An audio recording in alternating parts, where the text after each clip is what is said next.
we can see about the salient features of class Apes.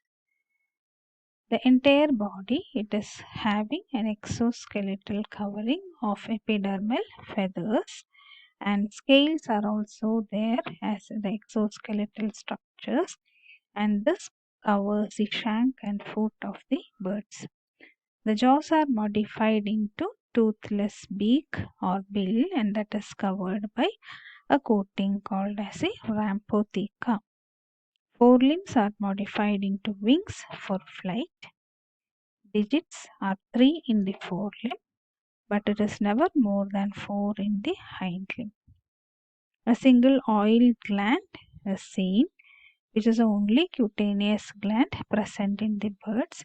So this oil gland is also called as a preen gland. The bones are pneumatic, means it is spongy, filled with air. This is an adaptation to reduce the body weight. Monocondylian and diapsid skull is seen. The neck vertebrae is heterocalous, trunk vertebrae is fused, and terminal tail vertebrae is fused to form a pygostyle.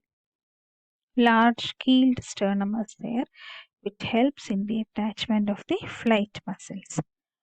Double-headed ribs with uncinate processes.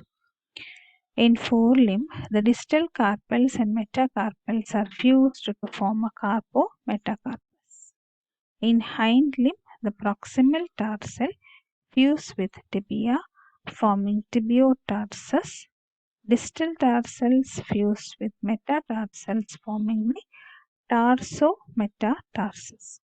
So, ankle joint is an intertarsal joint.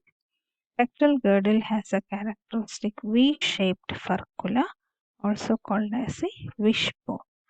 Pelvic girdle is elongated in the case of the birds.